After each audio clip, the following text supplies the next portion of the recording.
들어준 내 친구 쇼한 침대. 쉬운 침대가 고민을 들어준다고?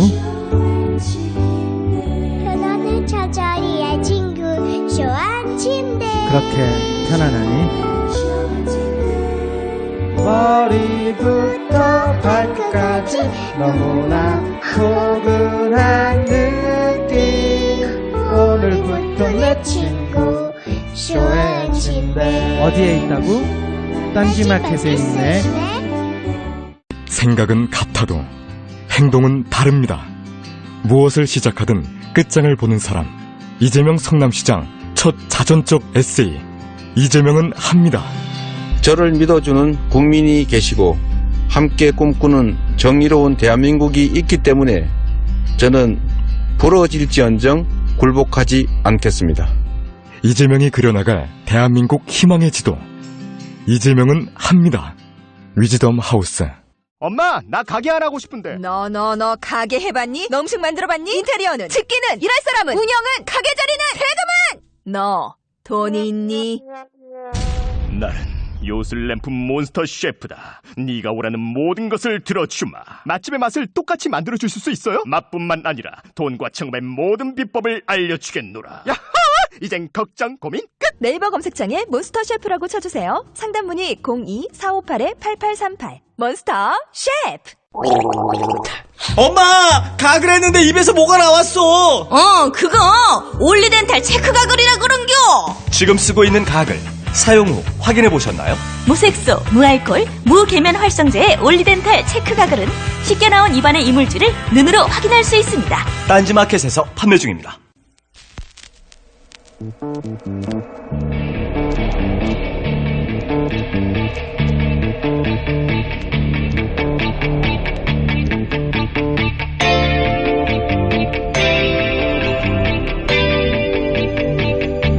안녕하세요, 김원준입니다. 독일 말 중개업자가 최순실과 박근혜 대통령을 만나기 전 마사회와 말 수입에 관해 논의했고, 이 만남 한 달 후 농림축산부, 교육부, 문체부가 승용말을 4,000마리가량 더 늘리고 승마를 소년체전에 포함한다는 발표를 했었다는 사실은 이미 밝혀졌습니다. 최순실 씨가 말 수입 관련 이권을 챙기려고 했던 걸로 의심되는 정황입니다.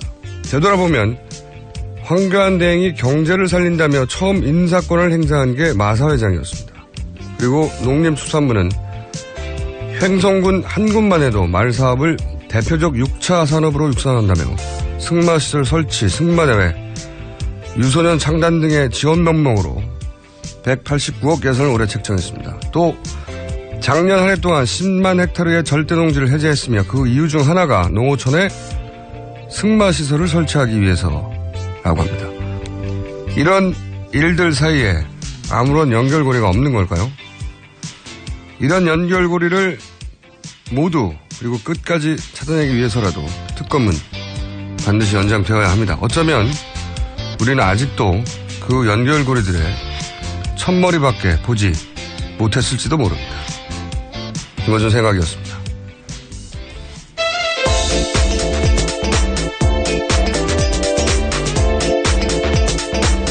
시사인의 김은지입니다. 말산업이 이렇게 전국적으로 육성되고 있는지는 몰랐어요. 그러게요. FTA 이후 대표적인 6차 산업으로 말산업을 육성해야 한다. 이런 논리. FTA하고 말산업하고 이렇게 연결될지는 몰랐어요. 이런 논리로 정부 문서들이 존재해요. 네. 찾다 보니까 말산업이 이렇게 중요했었나. 연결고리가 있을 것도 같아요. 있을 것도. 근데 저희는 못하니까 저는 특검이 30일이 아니라 1년 정도 연장될 것 같아요. 1년 정도. 자, 오늘 뉴스는요? 네, 헌법재판소가 국회 소추위원단과 대통령 대리인단에게 오는 23일까지 그동안 주장한 내용을 정리해서 서면으로 제출하라 이렇게 요구했습니다. 그렇군요. 네. 헌재가 뭐랄까요, 태도를 좀 달리해서 스피디하게 진행한다는 여러 뉴스가 나왔는데 그 얘기 하기 전에 한 가지 짚고 넘어가자면 대통령 대면 조사. 네네. 제가 1,500원 거의 확보한 것으로 확정되어 가는 중이죠. 2,500원까지 지금 올라가지 않았습니까? 올라가는데 예. 일단 1,500원 거의 확정 분위기인데 그때 왜 일시장소 공개한다고 이제 대면 조사 거부했잖아요. 특검 쪽에서 공개했다고. 대통령 변호인단이 굉장히 항의했죠. 예. 네네. 그래서 이거 대통령 변호인단 쪽에서 나온 거 아니냐 뭐 이런 추정들도 있었는데 청와대 입장이 그렇죠. 네, 어차피 유출됐다면 소스는 둘 중 하나예요. 특검 아니면 대통령 변호인단 그 외에는 모르지 않습니까? 예. 특검은 이제 계속 억울하다는 입장을 피력했죠. 네, 본인들은 아니다라고 네. 하고 있죠. 제가 취재한 결과 청와대 쪽에서 9일날 보자고 특검이 통보를 받은 건 오후 5시 근방이었다고 해요. 예, 오후 5시.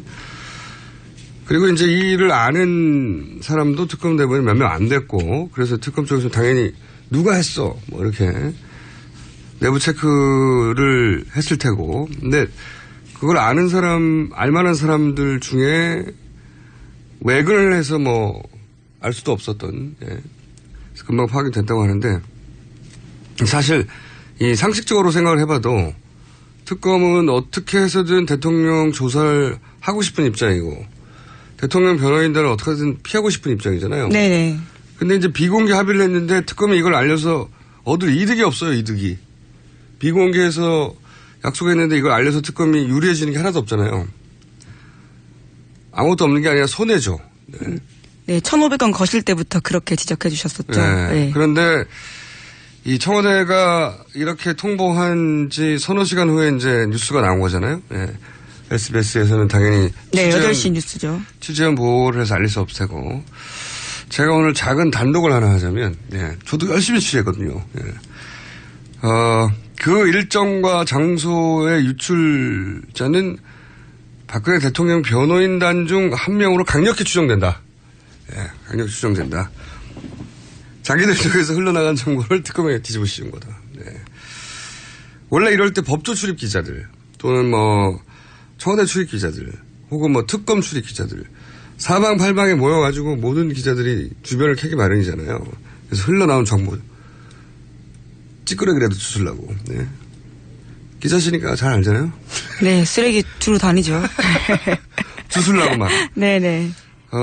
화시한 정의도 줍습니다. 변호인단이 직접 알려준 것인지 뭐 변호인단이 누군가에게 이야기한 것을 이렇게 다시 그런 식으로 주워서 보도한 것인지, 그것까지 제가, 확실하게 말씀드릴 수는 없어요, 여기서. 그런데 소스는 분명하다. 처음 소스.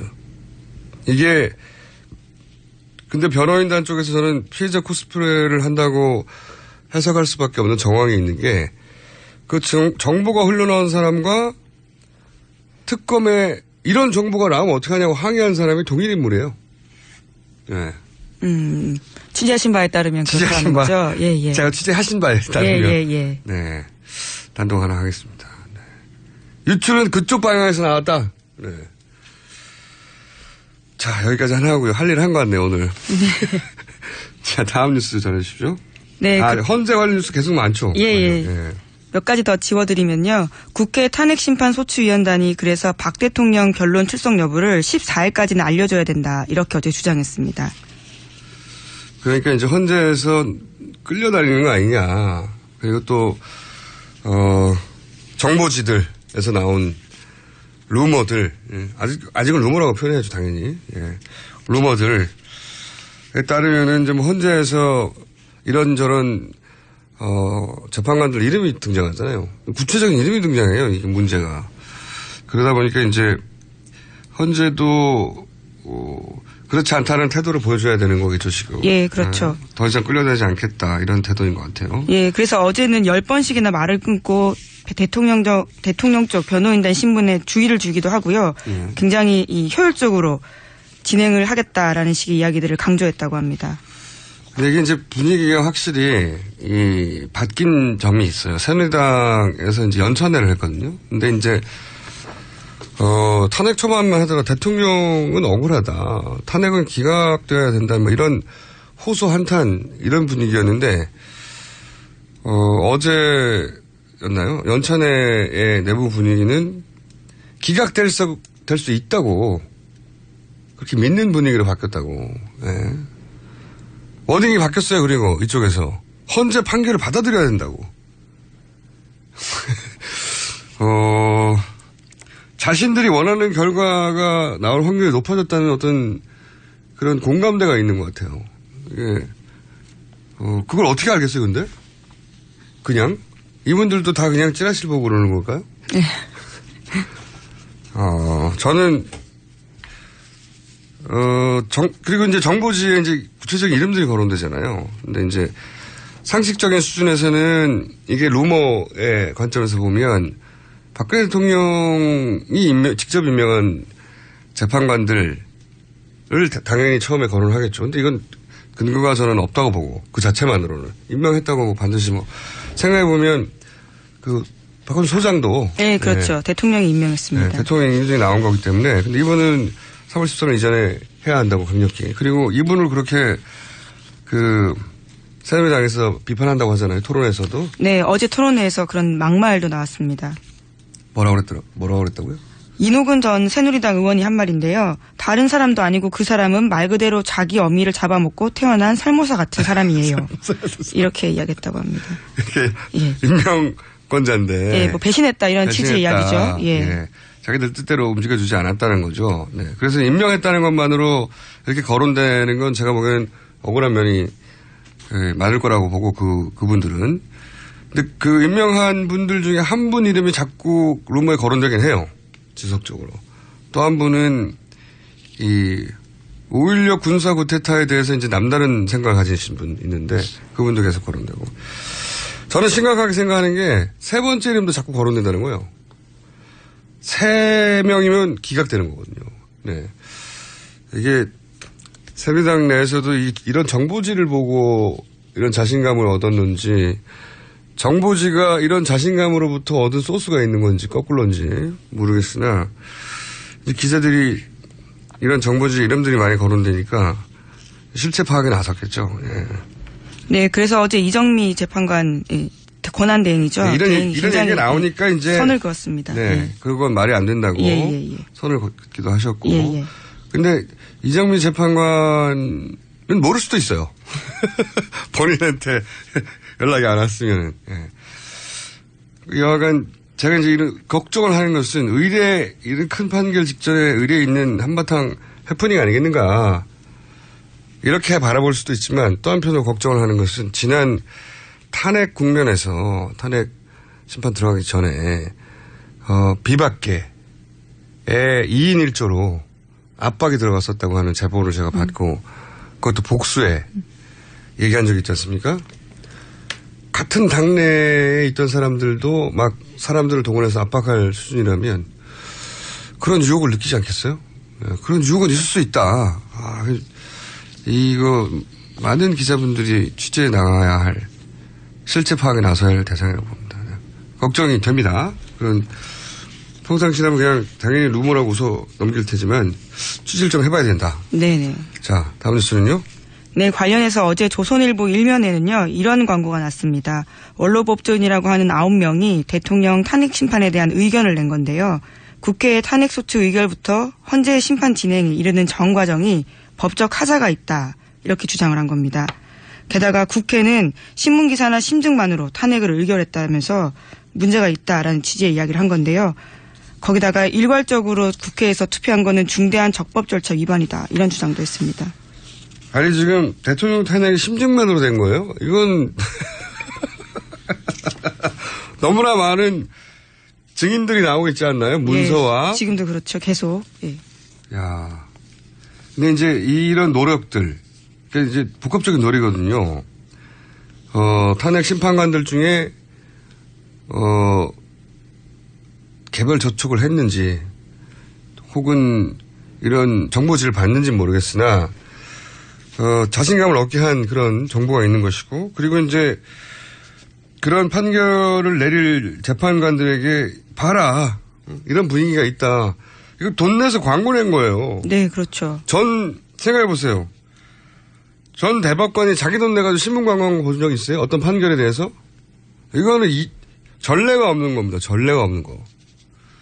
그리고 최근에 인터넷에 이제 이런 기사에 따른 댓글 부대로 의심되는 어떤 징후, 댓글 부대의 등장의 징후, 포털이나 관련 커뮤니티 보면 갑자기 탄핵 기각해야 하고 헌재 판결을 바로 존중해야 한다는, 헌재 판결에 영향을 주지 말아야 한다고. 헌재 판결에 영향을 주려고 지금 태극기 집회가 얼마나 열심히 했습니까? 네, 주말마다 계속 열리고 있죠. 갑자기 헌재 판결을 존중해야 한다. 엄청나게 많은 댓글들이 달리기 시작했어요. 전방위적인 노력이 시작됐습니다. 제가 보기에는. 탄핵 기각을 하고자 하는 분들 쪽에서, 대략 한 15% 정도 되는, 심상치 않습니다. 제가 느끼기로는, 종합적으로. 그리고 이제, 보수단체들을 총동원해라 하는 그런 지시도 지금 나가고 있다는 보도가 있죠? 네, 오늘 아침 한겨레와 경향 보도인데요. 자유총연맹이 3.1절 태극기 집회에 10만 명 동원하기로 했다라는 보도인데, 정부 예산 지원받는 관변단체가 정치적 중립을 어기는 것은 문제가 있다, 이런 지적이 나오고 있는 겁니다. 자유총연맹에다가 3.1절 날 10만 명을 동원해라. 너희는 10만 명. 자유총연맹에 10만 명을 동원하라고 했으면 다른 단체에도 다 동원하라고 했죠. 그래서 총 100만 명을 동원하라고 하는, 실제 가능할지 안 할지 여부와 상관없이 아까 이제 댓글 부대가 활동 시작한 게 아니냐 하는 그런 징후도 보인다고 말씀드렸고, 갑자기 대법관이었던 분들이 자기 돈으로 막 반대 광고를, 이런 건 본 적이 없거든요. 예, 정말 원로 법조인들입니다. 90세, 80세 이런 분들이거든요. 아주 나이 많은 분들이에요. 80세, 90세 이런 분들이 갑자기 조선일보 일면에다가 본인들 돈으로 광고를 냈어요. 탄핵 심판에 관해서 문제가 많다고. 심증만으로 탄핵을 의결했다. 심증만으로 탄핵을 의결한 게 말이 되나요? 근데 어쨌든 이렇게 80대, 90대 법조인들이 갑자기 신문 광고를 본 적이 없어요. 헌재 판결을 앞두고 이런 법조인 원로 중에 원로들이 90대 이런 분들이 신문 광고를 냈다고 하는. 물론 개인에 대한 호불호나 찬반을 떠나서 순전히 법률 전문가로서 법적 견해를 밝혔다고 하나 이런 적이 있나요? 도움을 드리겠다. 뭐 이렇게 이야기를 했는데요. 헌재가 도움이 필요한지는 잘 모르겠습니다. 그러니까요. 60대거든요. 대부분의 헌재 재판관들이. 네. 정점에 법률 전문가로 정점에 올라와 있는 분들인데 90대, 80대 분들이 도움을 드리겠다고 신문 광고를 냈어요. 그중에서 도움이 아니죠. 심증만으로 탄핵을 의결했다. 이 말 자체가 문제가 많다고 기각해야 된다는 주장이니까요. 심상치 않습니다. 다음 주는요? 네.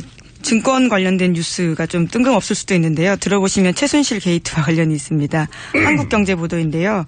최근 검찰이 코스닥 상장사의 대표의 주가 조작 혐의를 포착하고 수사에 착수했는데 그 이면에 최순득 씨 일가가 연루되었다라는 보도를 한국경제TV가 한 겁니다. 이거와 관련해서요. 한 금융투자업계 관계자의 말을 인용하기도 했는데 증권범죄합동수사단에서 겨냥한 것은 최 회장이라는 사람인데 명동에서 사채업을 하는 최 회장에게 돈 대주는 사람이 최순득 씨의 남편 장석칠 씨다. 이렇게 보도한 겁니다. 이거는 제가 보기엔 특검 화력을 지켜만 보고 있을 수 없는 검찰에서 잡아낸 굉장히 줄기가 긴 고구마입니다. 이거 제가 보기엔. 예, 서울 남부지검입니다. 이게 요약하면 최순득 씨의 남편 장석칠 씨가 알고 봤더니 명동 사채업 큰손 뒷돈을 대준 사람이다. 이게 최순실 씨의 이복 오빠 최순득 씨가 그런 말을 한 적이 있어요. 최순득은 사채업으로 돈을 불렸다. 그런 말을 한 적이 있거든요. 그거하고 연결되는 건데 이게 이제 내용을 간단하게 말하면 코스닥에 상장한 회사들 인수합병 유상증자할 때 이런 사채업 쪽에서 뒷돈을 대서 거기서 주가 조작을 해서 돈을 먹는데 그때 뒷돈을 최순득 씨가 됐다는 거예요. 한마디로 말하면. 네. 저는 이게 뉴스가 흘러 만약에 검찰이 가면, 한 작년 말에 나왔던 최순득 씨의 아들 장승호 씨 베트남에서. 네네. 유치원 사업 하는. 근데 그때 같이 관련 뉴스가 외교 역량에 돈을 넣어서 그 자금을 빼돌렸다 이런 뉴스가 잠깐 나온 적이 있어요. 안민석 의원이 제보했다 네, 이렇게 네. 말씀하셨었죠. 예. 안민석 의원이 제보를 받았다고. 예. 검찰이 어디까지 조사했는지 몰라도 이거는 장승호 씨까지도 갈 수 있는 줄기가 하나 나왔는데 아무도 주목하지 않는 뉴스라 어젠가 그저께 나왔거든요. 제가 주목합니다. 이거 특검 뉴스는 아니고 검찰 말이에요. 예, 검찰 말이 우리도 뭔가 해야 되겠다고. 근데 이게 최순득 씨가 사채업에 돈을 댄다. 그런 뉴스입니다. 줄기가 많이 나올 수도 있는. 자, 다음 뉴스는요. 네, 특검이 삼성 수사에 다시 속도를 내고 있습니다. 정은보 금융위원회 부위원장을 비공개로 소환 조사해서요. 어제 새벽 6시쯤 돌아갔다라고 합니다. 특검 관계자는 삼성물산과 제일모직 합병 후 이재용 부회장의 경영권 승계에 금융인가 개입한 정황을 포착해서 조사했다 이렇게 밝히고 있는데요. 지난해 11월에 상장된 삼성바이오로직스 특혜 상장 의혹을 캐물은 것으로 알려졌습니다. 이게 이제 그저께 제가 추가 500원을 건 사안입니다.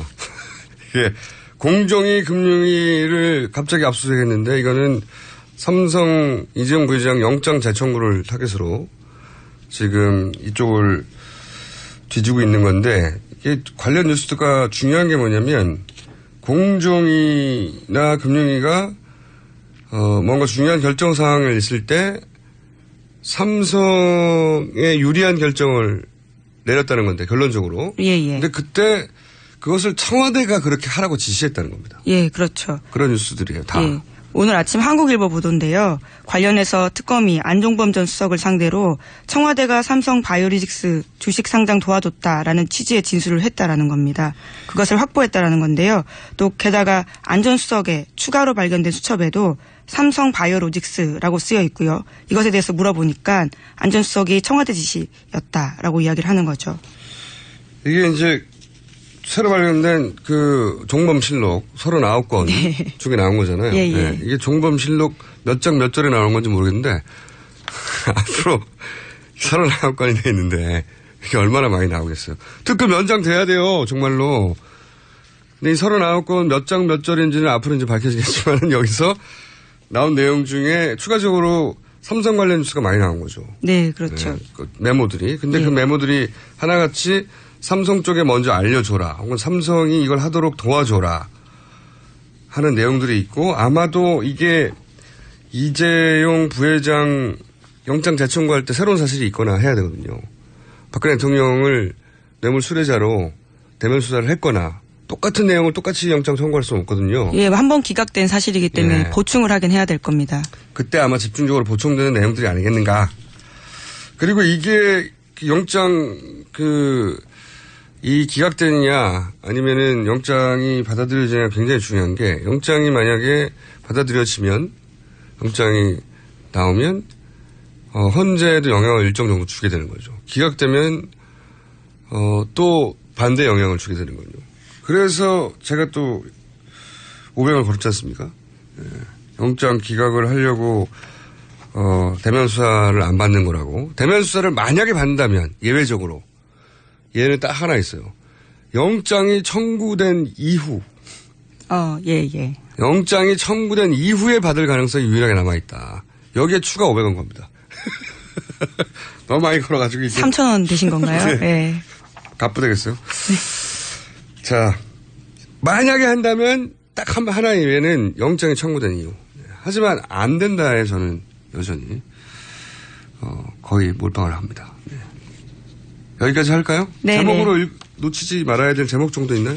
네, 정유라 씨 수강 신청 메일을 최경희 전 총장이 직접 받아봤다라는 건데요. 최경희 총장이 왜 학생 메일을 받아요? 예, 수강 신청 내역을 받았다라는 수강 신청 겁니다. 내역을. 예, 총장이요. 예. 영장 대청구 되겠죠, 이분도. 예. 네. 자, 오늘은 또 혹시 제목 하나 읽어야 될 정도. 예, 특검이 어제 주사 아줌마, 속칭 주사 아줌마로 불리는 백 씨를요, 비공개 소환 조사했다고 합니다. 네, 영장 재청구에 첨부하려고 하는 건가요? 네. 여기까지 하겠습니다. 지금까지 시사인의 예, 김은지였습니다. 감사합니다. 아무도 묻지도 따지지도 않고 가입하셨다고요? 보험은 너무 어려워요. 걱정 마십시오. 마이보험 체크가 도와드립니다. 1800-7917 마이보험 체크로 지금 전화 주세요. 1800-7917 이미 가입한 보험이나 신규 보험도 가장 좋은 조건을 체크해서 찾아드립니다. 인터넷 한글 주소 마이보험.com 또는 카카오톡에서 아이디 검색 마이보험을 친구 추가하여 상담하실 수 있습니다. 여성 여러분, 골반이 삐딱하면 허리가 아파요. 아랫배가 나와요. 골반이 바로서야 건강도 아름다움도 바로섭니다. 바디로직을 입으세요. 토크밴드의 입체적인 탄력이 틀어진 골반을 바로잡습니다. 간편하고 확실한 골반 교정 타이즈 바디로직. 삐딱한 남성 골반에도 역시 바디로직. 바디로직의 효과를 못 느끼셨다면 100% 환불해드립니다. 자세한 환불 조건은 홈페이지를 참조하세요. 굶고 뛰고 땀 빼고 다 해봤다. 그래봐야 소용없었다. 다이어트는 결국 먹는 게 문제다! 동결건조 채소와 곡물, 단백질, 그리고 효소와 비타민, 미네랄로 만든 다이어트 전용 그린 스무디로 하루 한두 끼만 바꿔 드세요. 검색창에서 비타샵을 검색해주세요.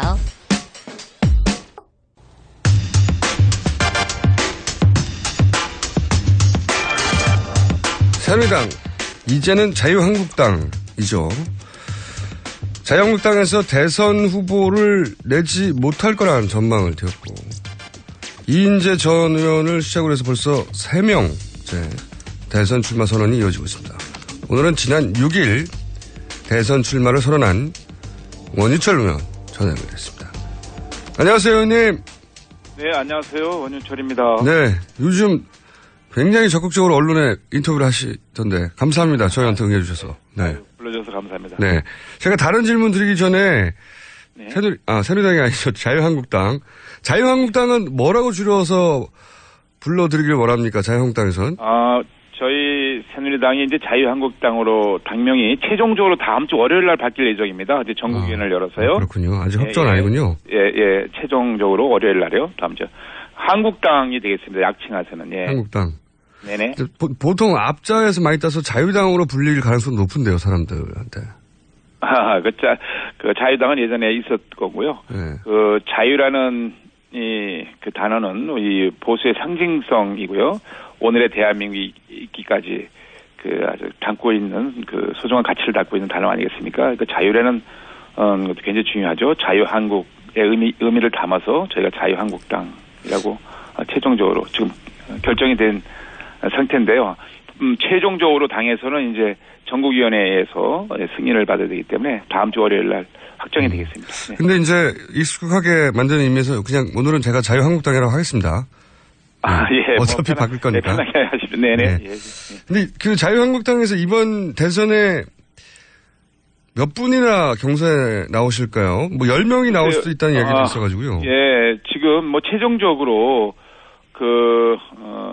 출마 선언을 하시는 분들을 다 들어봐야겠죠. 지금은 뭐 정확하게 예측하기는 좀 어려운 상황입니다. 네. 근데 이제 이인재 전 의원은 진작에 하셨고 안상수 의원 그리고 의원님 말고 나머지 이제 지금 앞으로 거론될 거 혹은 나서실 것 같은 분들 보면 김문수 전 도지사는 거기 나오시는 것 같고 그죠? 그런 것 같죠? 예. 정우택 원내대표도 거론되는데 그러신 것 같죠?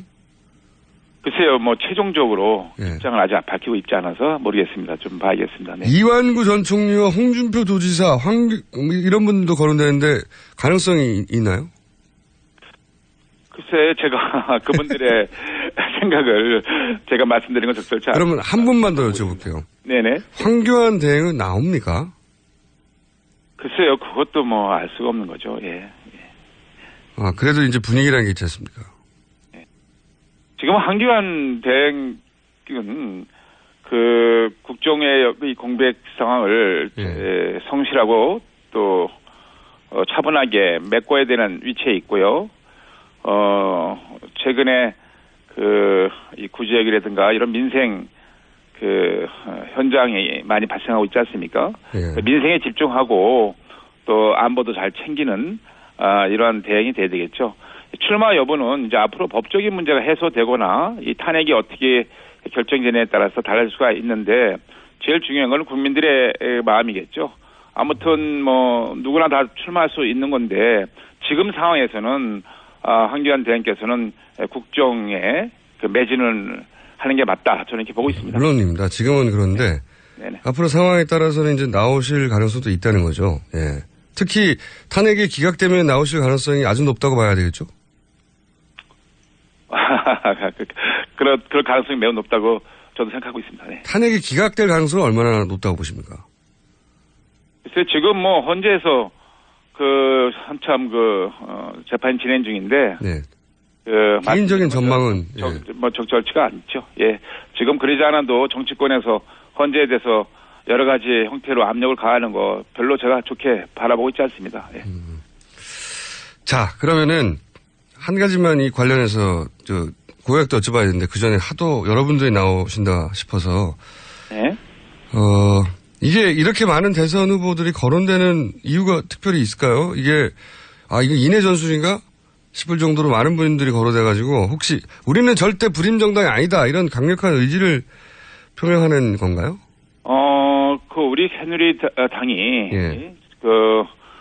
지금 여러 가지 어려움을 겪고 있는 건 사실입니다. 네. 또 국민들에게 끊임없이 지금 현 전국 상황에 대해서 반성을 토대로 해서 사과의 말씀도 올렸고요. 앞으로도 계속 저희가 그런 마음 자세로 가야 될 것 같습니다. 그렇지만 정당의 존재 이유가 정권을 잡기 위한 것이고 그것을 토대로 해서 또 그 정당의 비전과 정책을 실현해 나가는 거 아니겠습니까? 물론 저희들이 이제 지금 반성과 성찰의 시간을 많이 가져왔고 더 많은 노력을 해야 되겠지만 이제는 이 대한민국의 여러 가지 닥쳐오고 있는 이 위기를 그래도 우리 보험 보수 세력, 보험 보수 중도 세력이 힘을 모아서 이 위기를 극복해야 되지 않겠나 이런 차원에서도 결심을 한 것 같고요. 저도 사실 오랫동안 정치를 하면서 지금 이 차지하고 있는 이 복합 위기, 대한민국이 지금 사실은 국가 리더십의 위기라든가 이 안보의 위기라든가 경제 위기가 한꺼번에 몰려오고 있는 아주 과거에 일찍이 없었던 미중의 위기라고도 다 말씀들 하고 있지 않습니까?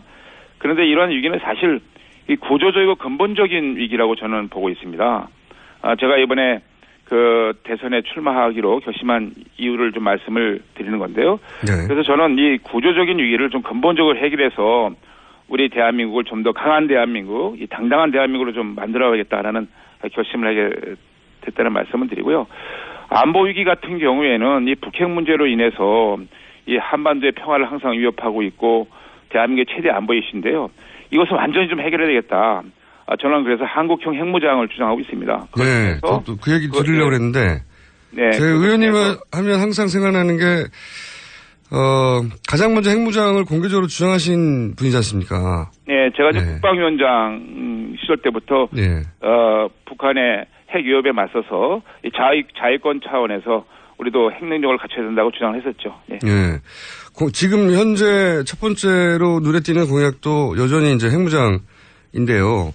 이게 핵무장을 해야 한다고 예전부터 주장하셨고 지금도 주요한 공약으로 내세우는 이유부터 간단하게 좀 설명해 주십시오. 네. 말씀드린 바와 같이 대한민국을 가장 위협하는 안보 현안이 이 북핵입니다. 이 북핵 문제 해결 없이는 남북 관계도 통일 시대도 전 열 수 없다고 보고 있고요. 지금 이 대한민국은 사실 휴전 상태에 있습니다.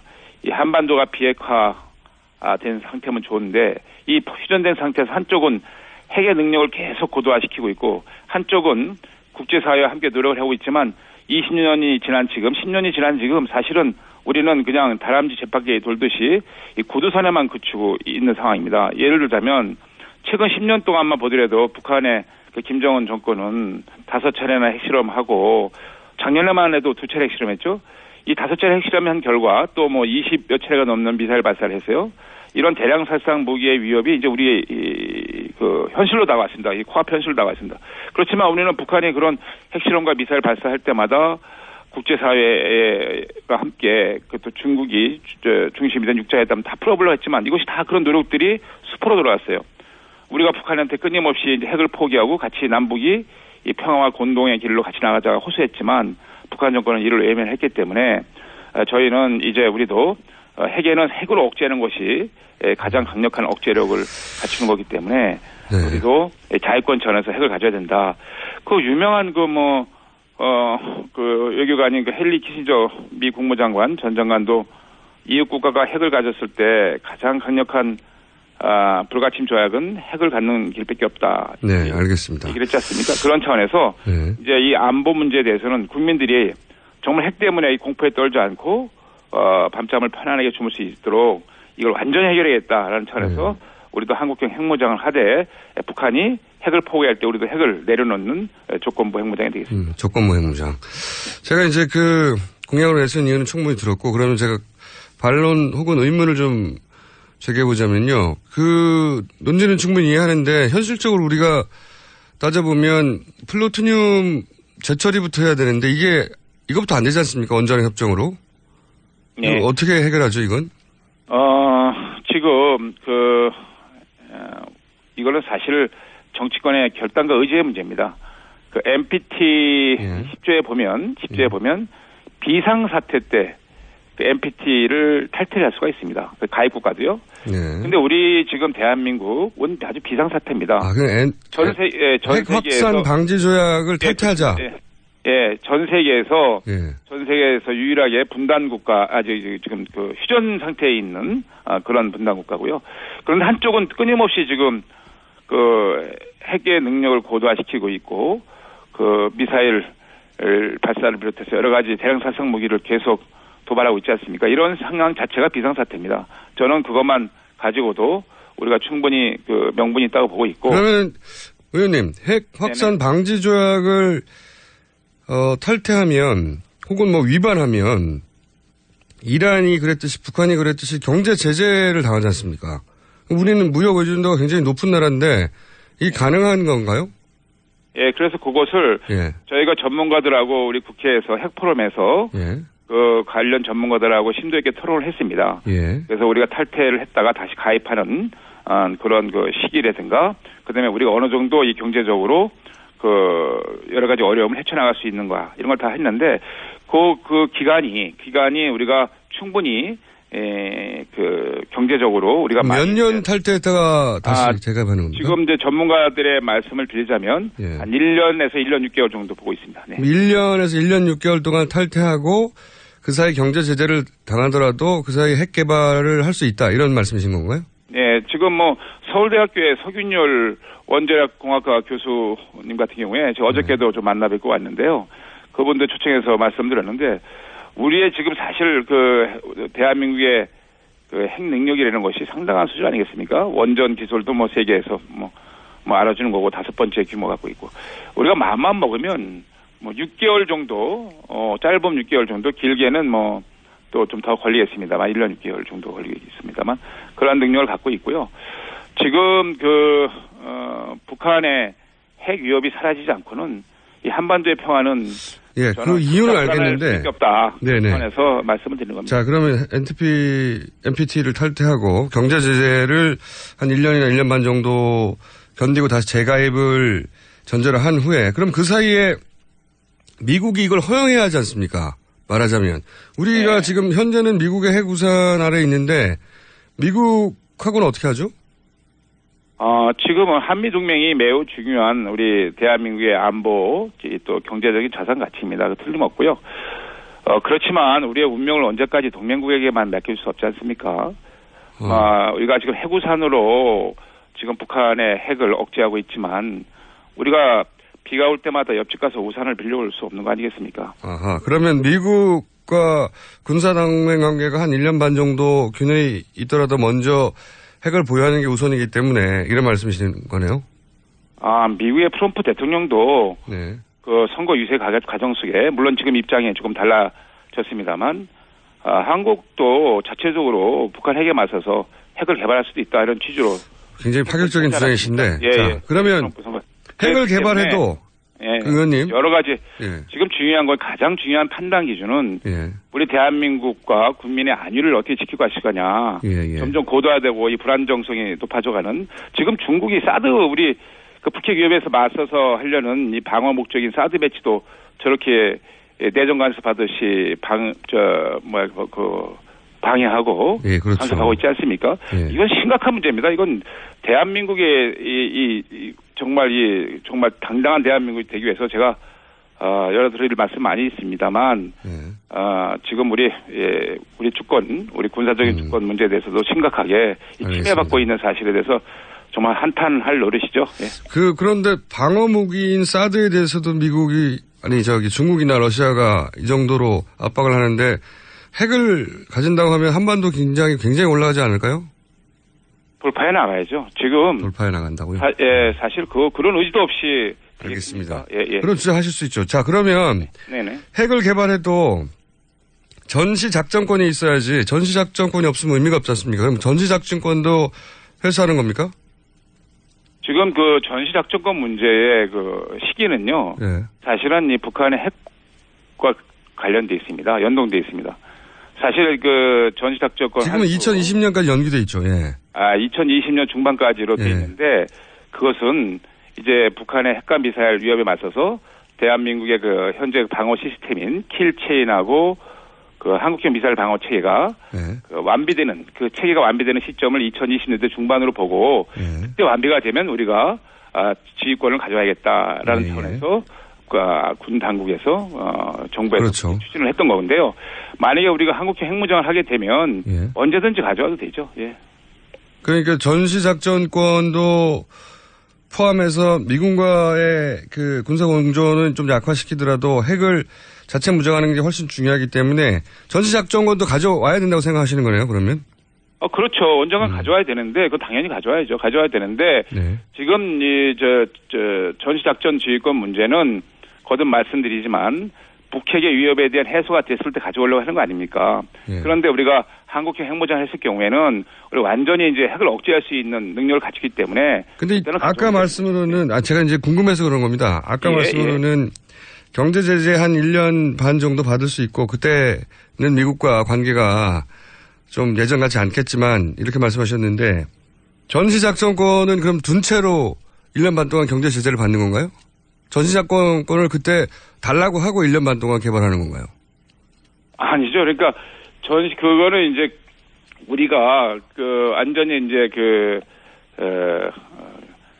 북한의 위협에 완전히 맞설 수 있는 체계를 갖췄을 때 가져오는 거기 때문에 그 전에 있는 상황은 얘기할 필요가 없는 거죠. 예.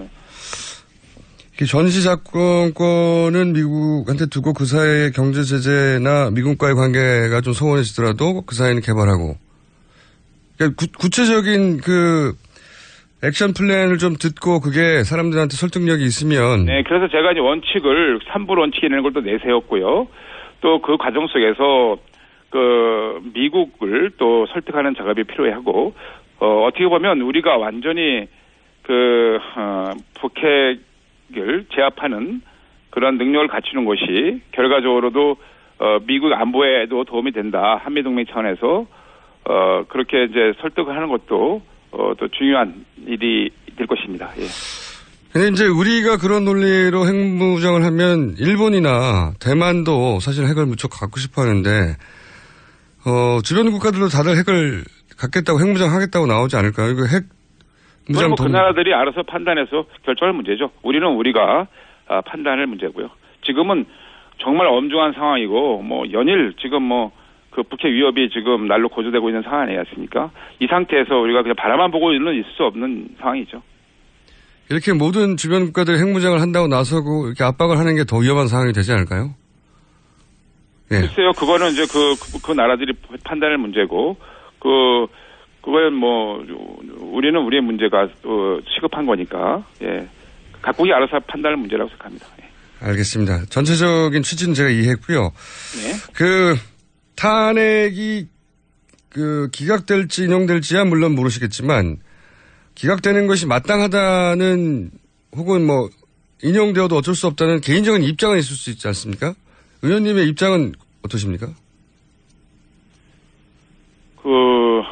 탄핵이 기각되고 인용되고 이거는 이제 헌재에서 그렇죠. 네, 물론 결정을 하고 있기 때문에 정말 요즘에 저는 그거보다 더 심각한 게 민주주의 기본적인 질서를 흔들려는 이 정치권의 이런 행동과 말입니다. 최근에 지금 헌재가 매우 저는 흔들리고 있다고 보는데요. 끊임없이 지금 야당의 일부 대선 주자들 또 어저께는 야당 3당 대표들이 그 촛불을 더 높이 들어서 헌재를 뭐 압박해야 된다는 등 이렇게 하는 것은 정말 옳은 태도가 아니다. 지금 대한민국이 그러지 않아도 주말이면 이 촛불 집회와 태극기 집회로 두 동강이 지금 점점 나가고 있고 정말 운명의 날이라는 것이 결정이 되면 정말 최악의 상황도 올 수 있다라는 불안이 지금 사실 엄습하고 있습니다. 마치 마주 달리고 있는 열차처럼 지금 달려가고 있는데 저는 정치권은 이것을 조금 더 국회에서 또 정치권에서 녹여내야 된다. 그런 차원에서 제가 이 빅테이블론을 다시 꺼내 들었습니다. 지금은 뭐 대연정이 중요한 것이 아니라 정치적인 대타협이 중요하다. 그러기 위해서 여야 그 당대표가 또 원내대표가 같이 참여하는 여야 정치 대협상회의를 통해서 지금 불안해하고 계신 국민들에게 안정감도 주고 또 이 대한민국의 새로운 미래를 위해서 우리가 정치적인 대결단을 해야 될 시기가 아닌가 이렇게 보고 있거든요. 그런 차원에서 지금 탄핵이 인용되고 기각되고 그거는 이제 헌법재판소에서 재판관들께서 그 헌법과 법률에 기초해서 잘 판단해서 하실 거고요. 저희 정치권은 지금 계속 지금 갈라지고 있는 국민들의 마음을 어떻게 하면 좀 녹여낼까 이런 것을 좀 고민해야 될 때가 아닌가 이렇게 좀 판단하고 있고 제안을 하고 있는 상황입니다. 네, 그러니까 그건 헌재가 판단할 일이라 의원님은 이제 입장을 내시는 게 부적절하다고 보시는 거군요, 지금은. 네, 저는 개인적인 입장이 분명히 있죠. 뭐 밝힌 건 있는데 지금 상황에서는 우리 정치인들이 지금 가서 헌재에 탄핵 그러니까 100번을 양보하더라도 재판을 신속하게 해달라라는 거는 뭐 이해할 수 있지만 탄핵을 인용해야 된다라고 주장을 하면서 안 하면 가만히 안 있겠다라는 취지로 이렇게 겁박을 하는 건 올바른 태도가 아니지 않습니까? 저는 그래서 그런 건 자제하고 정치인들은 어떻게 하면은 이 탄핵 정국을 수습할 것인지를 가지고 같이 고민하고 논의하는 것이 맞다라고 보고 있습니다. 예. 근데 또 한편으로는 이제 정치라는 게 국민들 여론을 받아서 그거를 이제 대리하는 분들이라 탄핵이 이행돼야 된다는 여론이 아직도 80% 육박한 거는 여론조사가 드러내고 있는 사안이니까 국민들의 80% 가까이는 인용을 원하니까 그런 말을 하는 것도 문제 없는 거 아닌가요?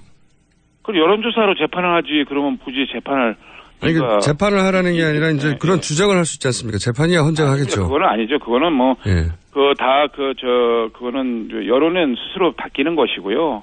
아직은 안 바뀌었는데요.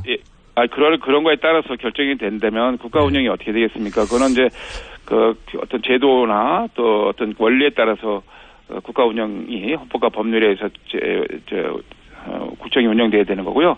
여론은 뭐 수시로 바뀐다고 보고 있고요. 다만 지금 이 시점에서 저는 우리 정치인들이 어떻게 하면 이 혼란한 정국을 하루빨리 수습하고 국민들에게 좀 편안하게 해드릴까라는 가지고 고민을 해야 되지 않나라는 차원에서 지금 빅테이블로 우리가 다시 한번 가다듬고 이 정치권에서 모여서 이 대선 정국, 이 탄핵 정국을 어떻게 수습하고 새로운 이제 19대 대선 선거를 어떻게 치를 것인가도 같이 고민할 때가 아닌가 싶습니다. 만약에 그렇지 않다면 정말 이 갈수록 이제 헌재 결정에 다가오고 또 이 태극기 집회, 촛불 집회가 점점 타오르고 하면 정말 마주 달리는 열차가 충돌하는 대참사가 되지 않나 이런 걱정도 솔직히 있습니다. 그런 걱정을 담아서 말씀을 드리고 있는 겁니다. 알겠습니다. 지금 자유한국당, 새누리당 지지율이 예전에 한 3분의 1 수준으로 떨어져 있지 않습니까? 지금 회복해야 하는데 자유한국당 입장에서 가장 바람직한 대선 상황을 그려보자면 일단 탄핵이 기각되고 거기까지는 이제 자유한국당 소속 의원들이 많이 주장하셨으니까 이렇게 짐작할 수 있는데 그 다음으로는 어떤 상황이 전개되는 것이 바람직한 대선 상황일까요? 자유한국당 입장에서는 박근혜 대통령은 만약에 기각되고 나면 임기를 끝까지 마쳐야 되는 건가요? 아니면 본인이 중간에 사퇴해야 하는 건가요? 어떻게 해야 합니까? 지금은 기각이 될 경우에 그냥 있는 그대로 법에 따라서 국정운영 임기를 충분히 끝까지 그 법 운영하면 되는데 이제 대통령께서 이제 어떻게 혼란한 전국을 수습하실 거냐에 따라서 달라질 거라고 보고 있습니다. 국민들의 마음을 하나로 모으고 또 이제 정권 이양기에서 어떻게 순조롭게 잘 이렇게 마무리하게 하면서 진행하느냐에 따라서 달라질 거라고 보고 있고요. 예. 알겠습니다. 오늘 여기까지 하고요, 의원님. 저희 조만간 한 번 더 연결하겠습니다. 네네, 감사합니다. 네, 감사합니다. 지금까지 새누리당 자유한국당의 원유철 의원이었습니다.